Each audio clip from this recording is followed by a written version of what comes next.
Shalom, Pak Yada, selaku dosen pengampu saya Dosro Asitwa Pangiduan Sihombing ingin mempresentasikan yaitu kitab Yunus.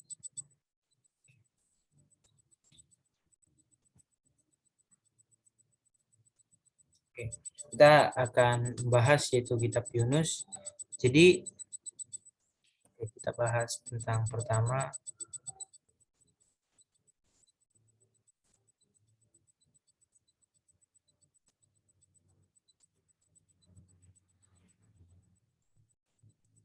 latar belakang.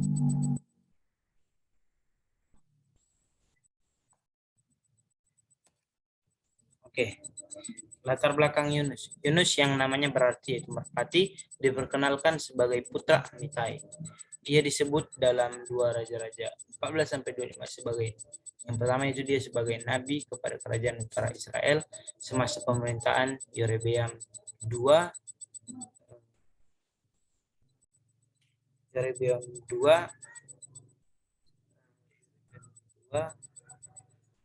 dari 793 sampai 753 sebelum Masehi.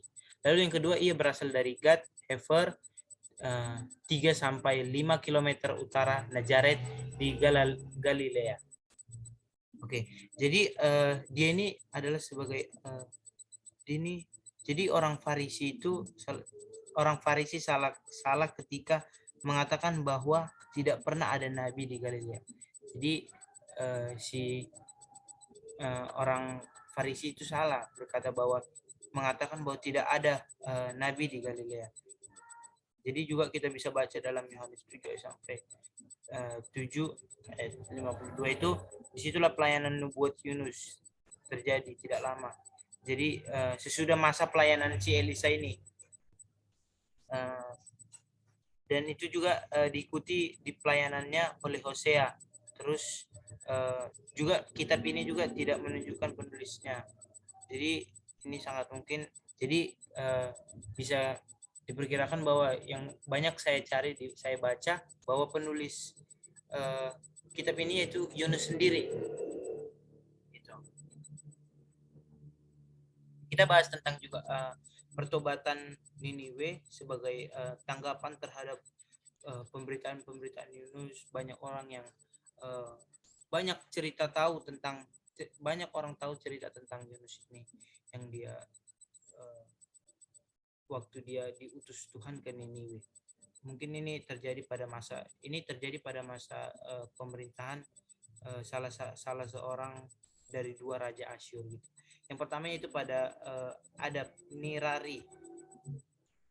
Itu dari 810 sampai 783 sebelum Masehi. Jadi ini yang memerintahnya ditandai oleh peralihan ke monoteisme gitu. Lalu yang kedua Asyurdan dari 733 sampai 755 sebelum Masehi, di mana yang pemerintahnya mengalami dua wabah besar dari 765 dan 759 sebelum Masehi. Serta ini juga ada sebuah gerhana matahari itu pada 763 sebelum Masehi. Ya, ini yang masing-masing mungkin ditafsirkan sebagai tanda hukuman ilahi sehingga mempersiapkan ibu kota Asyur itu untuk menerima berita nubuat Yunus. Niniwe terletak sekitar 800 km timur laut Galilea. Oke, selanjutnya itu kita berbicara tentang penulisan. Itu dalam kitab 1 sampai 1 menyatakan bahwa yang saya baca, saya cari di mana-mana banyak.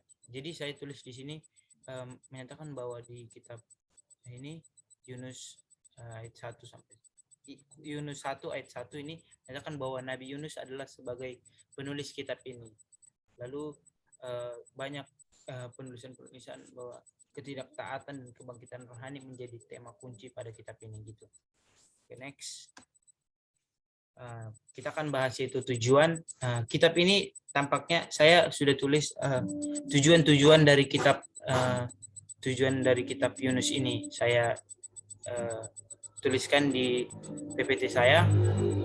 Saya akan bacakan, yaitu yang pertama yaitu tujuan kitab Yunus ini, dia itu untuk menunjukkan kepada Israel dan bangsa-bangsa lainnya besarnya dan luasnya kasih sayang tindakan Allah yang menyelamatkan melalui pemberitaan pertobatan. Jadi bukti dari kasih sayang Tuhan itu yaitu dari Tuhan. Kenapa Tuhan menyuruh Yunus? Agar apa? Karena Tuhan memiliki kasih kepada bangsa Niniwe ini. Lalu yang kedua yaitu untuk menunjukkan melalui pengalaman Yunus betapa jauhnya Israel telah jatuh dari panggilan misioner yang semula untuk menjadi terang penebusan bagi orang-orang yang tinggal dalam gelap. Gitu. Lalu yang ketiga yaitu untuk memperingatkan Israel yang murtad bahwa Allah dalam kasih dan kemurahannya telah mengutus bukan hanya satu tetapi banyak nabi setia yang menyampaikan berita pertobatannya agar menghindarkan hukuman atas dosa yang tidak dapat dielakkan gitu. Oke, next. Oke, kita akan bahas yaitu tema-tema kitab Yunus. Oke. Yang pertama itu tema-tema kitab Yunus ini pertama itu kemurahan. Jadi alasan mengapa Yunus tahu bahwa Allah itu adalah murah hati dan penuh belas kasihan. Tidak cepat marah dan kasihnya berlimpah-limpah. Kenapa gitu kan? Jadi ia mengatakan bahwa Allah telah bermurah hati padanya gitu. Jadi bisa kita pelajari dalam Mazmur pasal 2 itu kan kita baca bahwa ini membuat perlakuan kasarnya terhadap orang lain sukar dapat diterima. Jadi bandingkan pengajaran Yesus dalam Matius 18 sampai 21 Matius 18 ayat 21 sampai 25.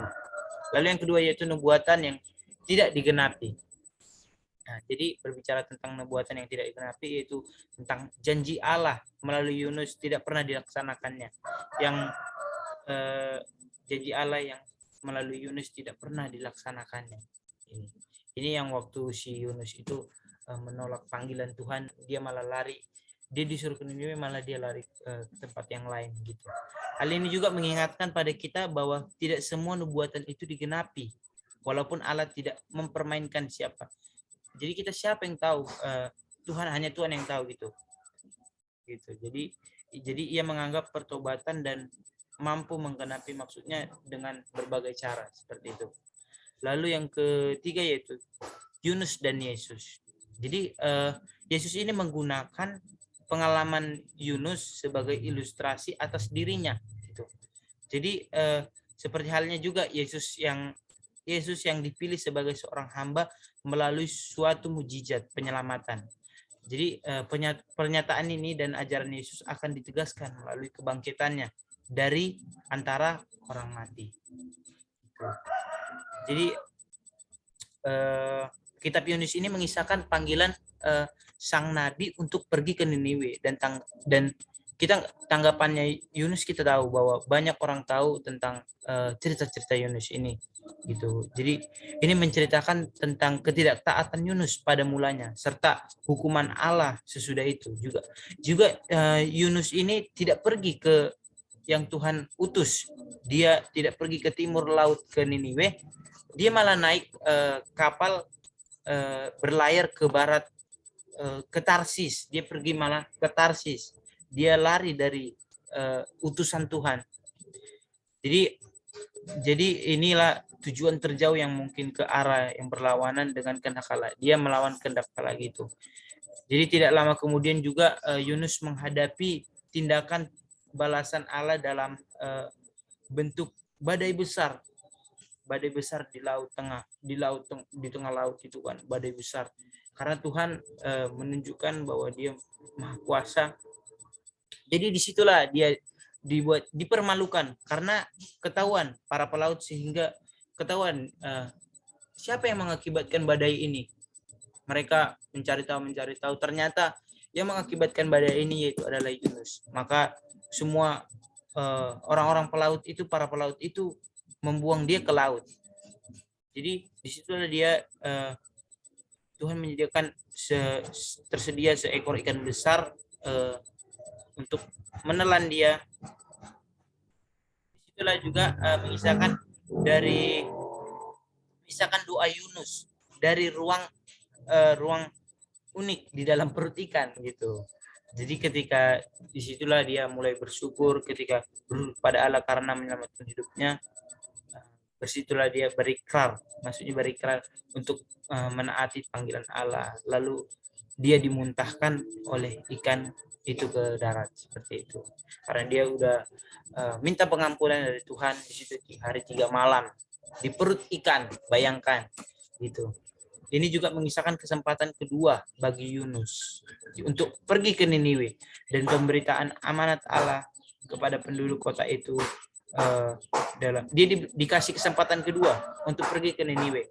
Jadi dalam peristiwa itu kebangunan rohani suatu kota paling mengesankan dalam sejarah, yaitu Raja dan Niniwe menyuruhkan agar seluruh kota berpuasa dan bertobat sehingga mereka diselamatkan dari hukuman Allah. Nah, di sini juga berisi keluhan seorang Yunus kepada Allah karena meluputkan kota yang memusuhi Israel ini. Jadi ini dengan menggunakan pohon jarak, seekor cacing dan angin timur. Allah mengajarkan Nabi yang marah-marah bahwa dia senang menyediakan kasih karunia-Nya bagi setiap orang, bukan hanya Israel. Dan jadi di sini saya kasih cerita bahwa waktu itu kan Yunus juga punya pohon kesayangan dia, yaitu Tuhan matikan pohon kesayangannya. Jadi Tuhan kasih pengertian kepada dia bahwa seperti itu juga bangsa kesayangan dia tidak dirawat, maksudnya dia tidak ada yang dia sudah mengutus, tapi si Yunus ini tidak mau untuk diutus Tuhan agar bangsa kesayangan Tuhan ini pulih dari segala penyembahan berhala. Jadi seperti itu juga contohnya. Seorang Yunus memiliki suatu kesayangan, juga Tuhan memiliki suatu kesayangan, yaitu bangsa-bangsa gitu. Jadi Tuhan kasih contoh kepada Yunus gitu. Lalu next, ciri khas. Kita berbicara tentang ciri khas. Jadi ada 4 ciri yang saya tuliskan di PPT saya ini, yaitu yang pertama saya akan bacakan. Kitab ini adalah salah satu di antara hanya 2 kitab nubuat PL yang ditulis seorang nabi yang lahir dan dibesarkan di kerajaan utara Israel. Gitu. Lalu yang kedua, kitab ini merupakan karya agung gaya sastra cerita prosa yang singkat. Jadi ini hanya doa ucapan syukur Yunus gitu, singkat. Ini ditulis dalam bentuk syair gitu. Kalau dalam kitab Yunus itu kan bisa kita baca bahwa di situ banyak diceritakan kejadian si Yunus, dia yang melawan kehendak Tuhan, dia tidak patuh kepada Tuhan gitu. Lalu yang ketiga itu kitab ini penuh dengan tindakan adikokrati Allah. Maksudnya selain dari penetapan waktu badai yang diatur dan munculnya si ikan besar, ada pohon jarak, terus ekor cacing dan angin timur, dan juga yang paling hebat yaitu pertobatan seluruh kota Niniwe. Yang keempat yaitu kitab ini berisi berita PL yang terjelas bahwa kasih karunia Allah yang menyelamatkan adalah bagi Allah bukan Yahudi dan juga orang Yahudi. Oke, next. Oke, berbicara kesimpulan. Jadi yang pertama yang saya dapat dan yang kedua, yaitu kesimpulan yang pertama yang saya dapat dari kitab Yunus, itu Allah yang mengutus Yunus dengan membawa pesan peringatan. Yang kedua, Allah memberi kesempatan kepada Niniwe. Yang ketiga, Allah mengubah hati Yunus untuk berdamai dengan dirinya sendiri. Jadi implikasinya dan kesimpulannya yaitu dapat diambil dari kitab ini, yaitu tekad Tuhan dalam kitab Yunus menggambarkan Tuhan sebagai Tuhan yang Maha Kuasa, bahwa Ia memiliki kuasa atas alam. Bahkan dalam kehidupan manusia, kisah Nabi Yunus memberi pelajaran bagi kita orang percaya untuk taat dan setia serta mengikuti panggilan Tuhan. Oke, sekian dari saya, Dosro Asitua Pangiduan Sihombing. Bila ada salah perkataan bisa mohon maaf Bapak Yada selaku dosen pengampu saya. Terima kasih, Pak.